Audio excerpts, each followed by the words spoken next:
Hi, I'm Mike with the School of Self Reliance. Today we're going to talk a little bit about car kits.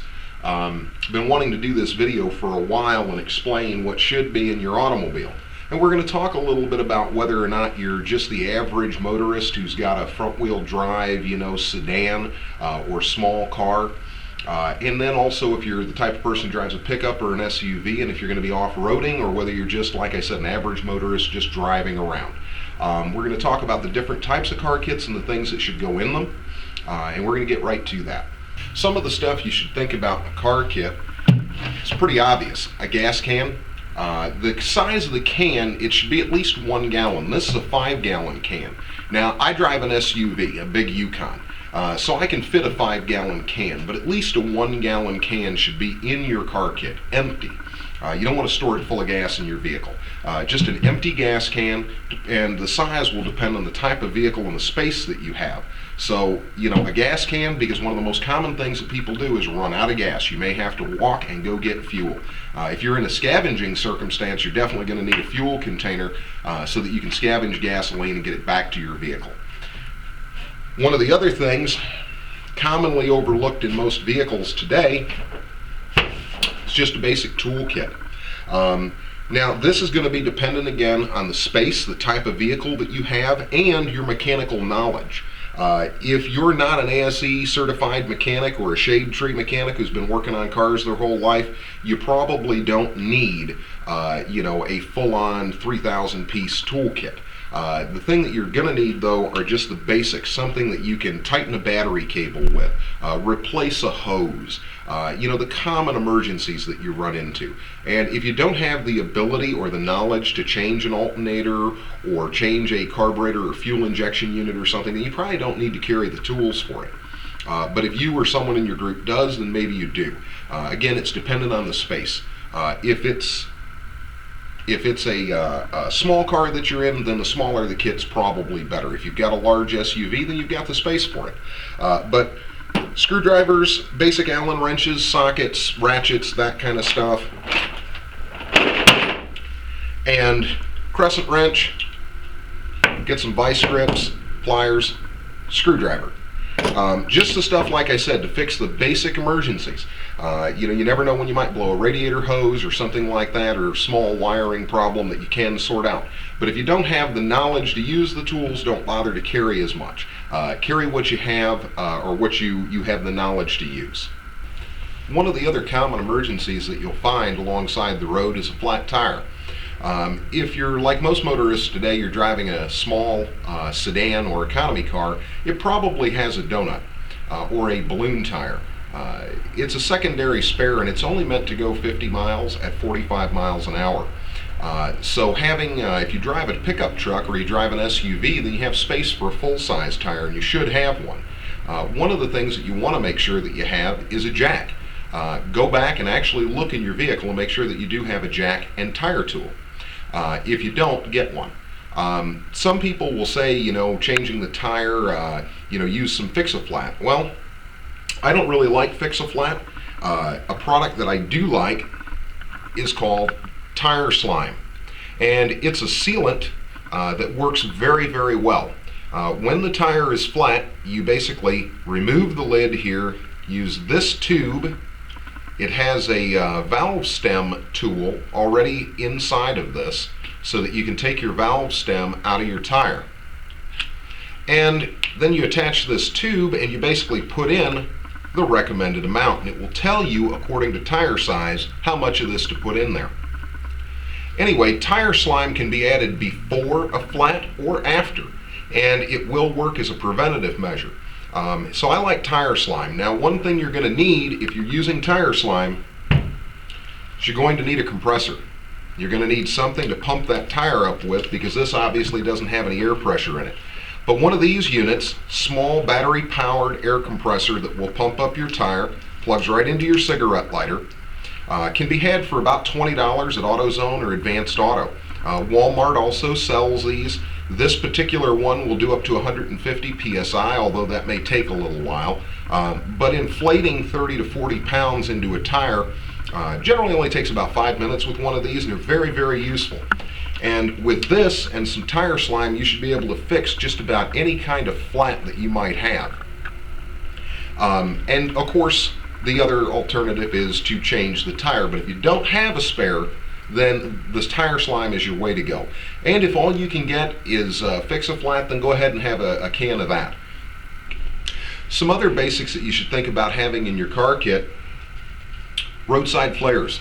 The type that you pop the cap off and you strike them and they burn, so that you can mark where you're at so people can see you if the battery's dead and so on, and to signal for rescue if you need them. Another thing that I suggest having are light sticks. Just glow sticks. You can buy them almost anywhere and they're available online. They don't cost very much. But having 5 or 6 of these, not only are they an ambient light source inside of the vehicle if you're stuck inside the vehicle like in a snowstorm or something like that, but they also help. You can hang them outside. They'll help people find you. And if you are stuck alongside the road, you don't want to get hit by a plow truck or anything like that. So, light sticks.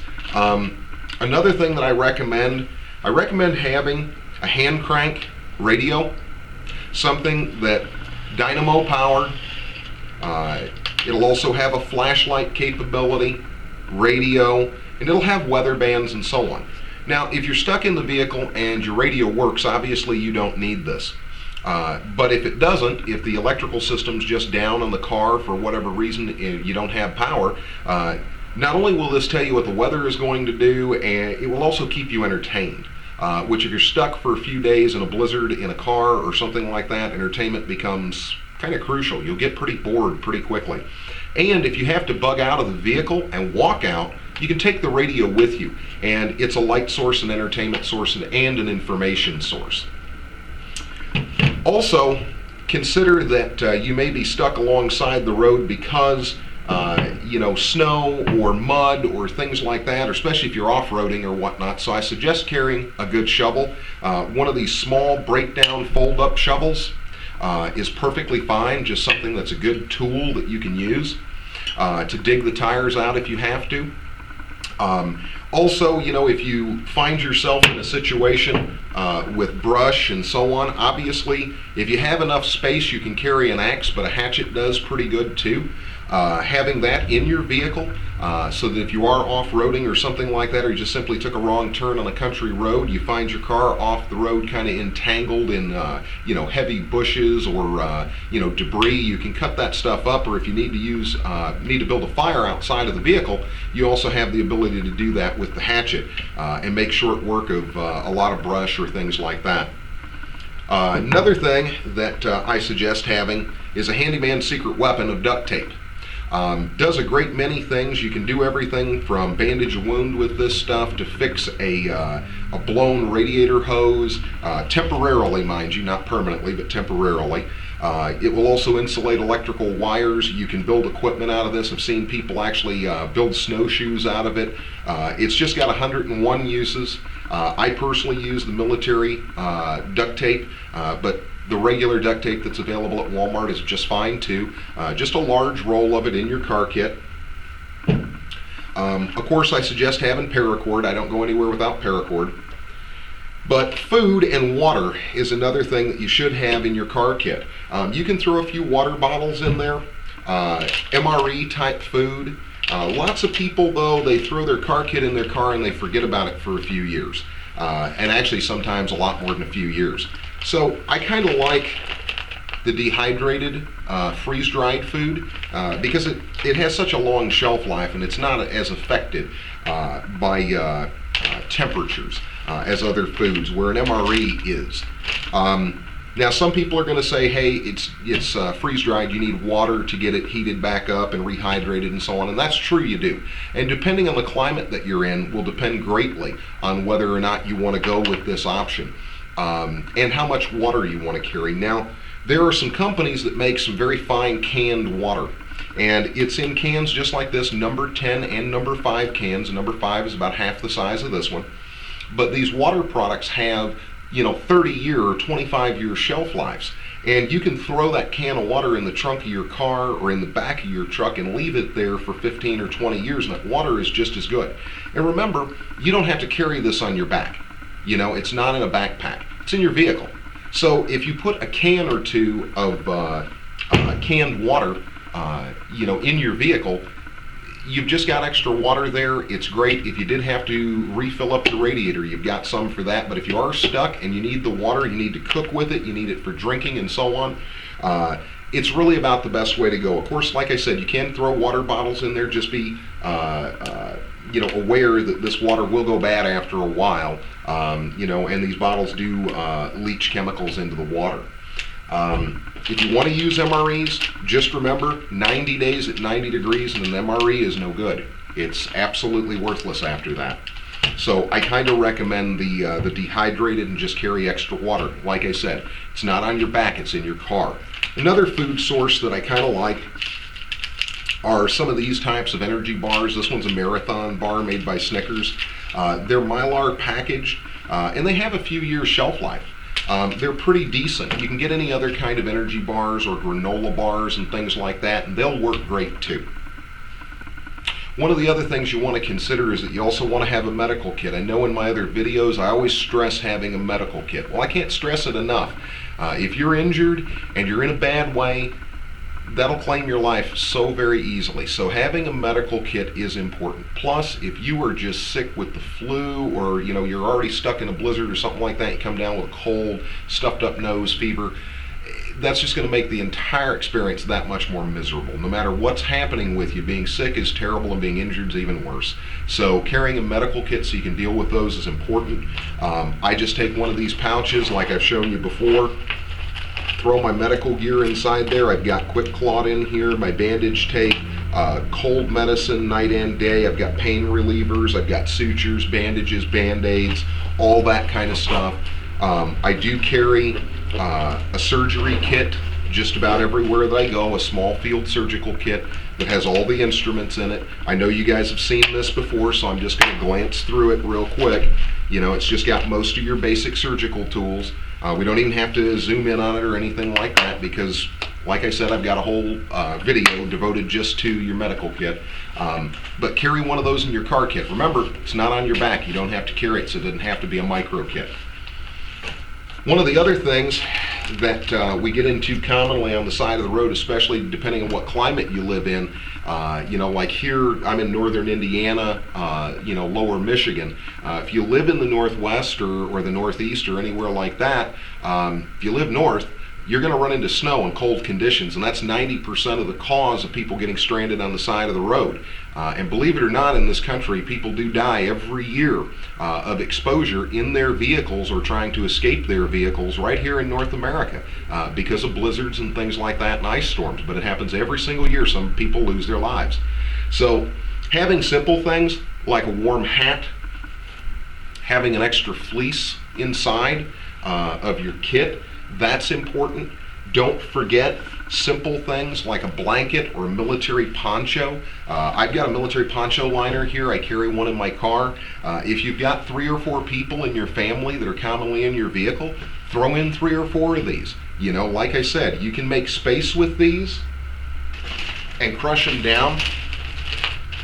These are space maker bags so that you can crush everything down in it and seal it up, and it takes up very little space.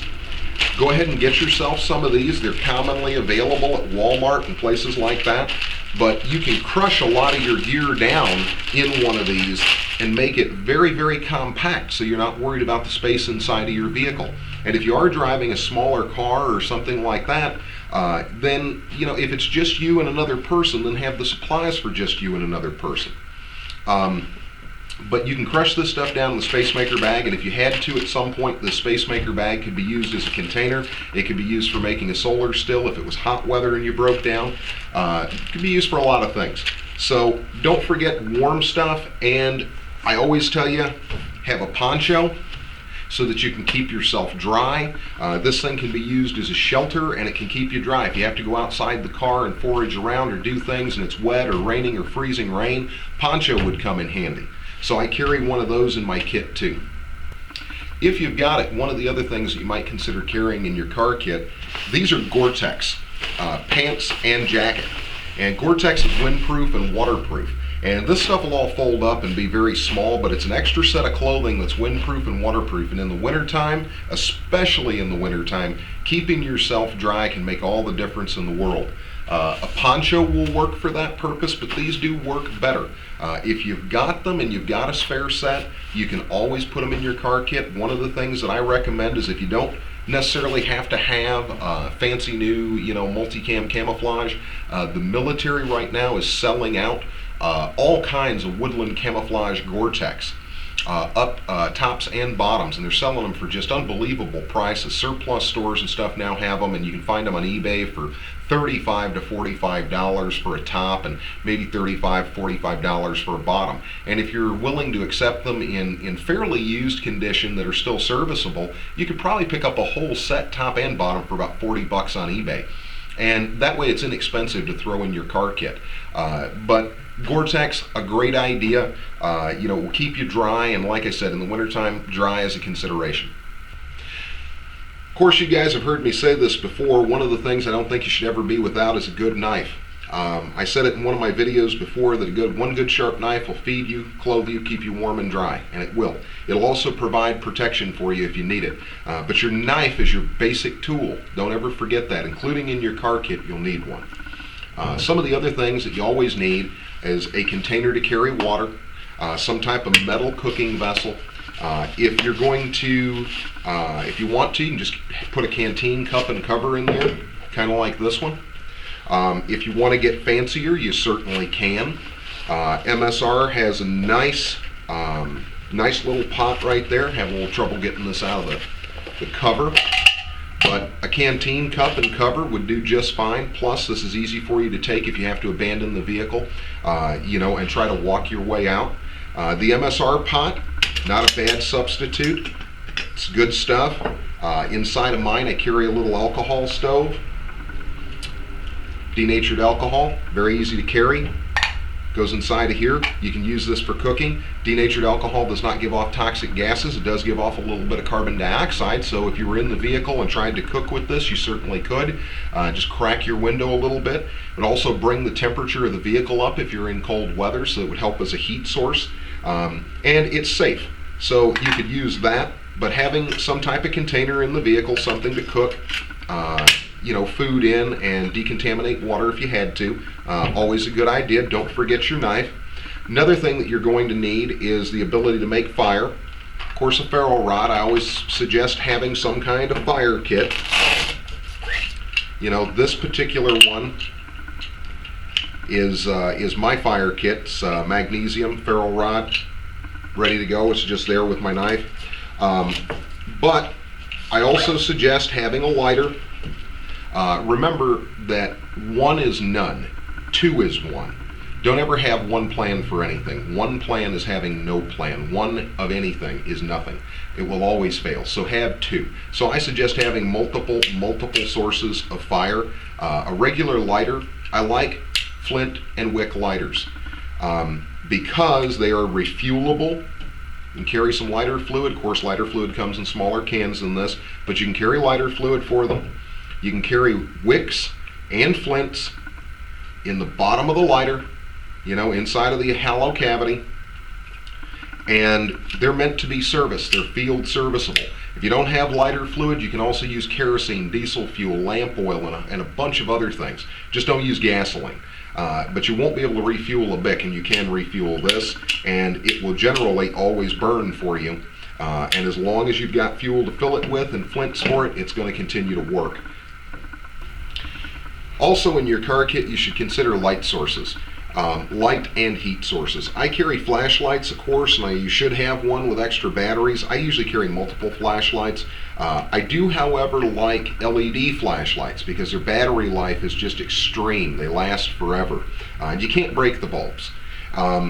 This one goes red, blue, green. I kind of like that. It's useful for signaling if I needed to. Or if I want it to be unobserved, it's also pretty good for that. Another light source that I kind of like for a car kit, and I even like for camping, is this. It's a candle lantern. They make these in multiple sizes. They have large ones and small ones. I personally carry one of these in my car kit. I carry one in my backpack in my bug out bag. And it has storage area for your candle. Has a spare here in the bottom. The base comes apart.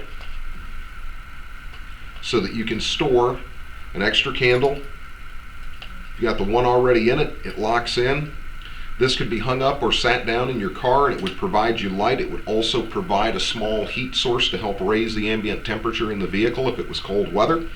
And if you were out, you had to abandon the vehicle and try to walk your way out at night, this can be used as a lantern for you. And inside of a debris hut or something like that, it can also help bring up the ambient temperature. And if you're dealing with a smaller space, like I said, a normal passenger car or something like that, maybe you don't have a lot of room for some of the stuff that I've talked about. So let's not forget things like space blankets. These really don't take up much room and they work really, really well. And they also don't cost much, just maybe $1 or $2 down at Walmart. I'm a big fan of the survival emergency sleeping bags made by Proforce, which is a snug pack company. And this is an actual bag. You can actually get inside of it, and it's very heavy. But I like these a lot because they're the size of a regular sleeping bag and you can get in them and pull it all around you and actually stay warm. So if you're really concerned about space, these are great, great alternatives. I do like hygiene, you know, keeping a hygiene item around so that you can clean out a wound if you have to or something like that. Hand warmers, and I hate the disposable hand warmers. I like these particularly. They're reusable. It has a little metal disc in it. When you crack the metal disc, this all turns white and it heats up for several hours. When you want to reuse it, all you have to do is put it in boiling water, boil it until it's back to this reddish clear color, and then it's ready to use again.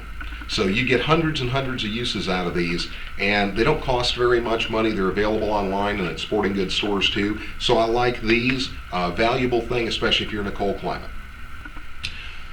One of the other things to consider about a roadside emergency with your car kit is to always have a backpack. Maybe you've already got a bug out bag or a get back bag already in your car, and that's great because it'll have the supplies you need to get home. But if you do have to abandon the vehicle to get out of the circumstance that you're in, either because you don't want to be found or because you're trying to get found, then having a backpack in there, throw that in your car kit as well. That way if you do have to leave the vehicle, you've got something to carry your goods in. You can take some of your food, your clothing, the ability to make yourself warm and so on. You can take that stuff with you and have a way to carry it instead of just trying to bundle it up in your arms. And this is something else to consider if you live in cold climates. I was talking about earlier with some headgear. This is called a Ushanka or Ushanka. This particular one is a U.S. military variant. They're fur-lined. They look kind of stupid, I'll give you that, but they are warm and they don't cost very much money. You can get these things for just a few bucks. They have these ear flaps that come down. And if you're in a cold climate, I'm not saying that you necessarily want to go walking around with this thing on. It's not going to be an everyday wear. But if you're in a cold climate, you're stuck in your vehicle or you're about to have to hike out of somewhere, this thing actually is super warm. Several 100 million Russians can't be wrong. They live in Siberia and they wear these things. So if it's a real blizzard and you're trying to walk out, this thing gives you good ear protection. Just put your beanie on, throw it on over it. Or if you're sleeping at night, one of the reasons a lot of people will wake up and they'll say their feet are cold. Most of the time they have cold feet because their head is actually cold. You lose 70% of your heat through your head, and circulation thereby, the other end of your body starts to get cold. So if you're sitting there in the car, keeping your head warm is a very, very big deal. Remember, this kit isn't meant to be all-inclusive. You may need to add things or take things away depending on the space and other considerations that you have. It's just a basics to get you started on making up a car kit. Well, I hope you've enjoyed this video and I hope it's been instructional to you. Remember, if you do have to leave the vehicle, have a plan. Make a plan before you leave. And don't wait too long to get out of the vehicle. It can become a prison, and you may end up being too weak to leave the vehicle, so don't let that happen. But make a plan before you strike out, don't go blindly, and make sure that you take the kit with you that you need. Like I said, including the radio, the ability to get warm, and so on. But if you've enjoyed this video, pass it on, and we hope that you keep watching.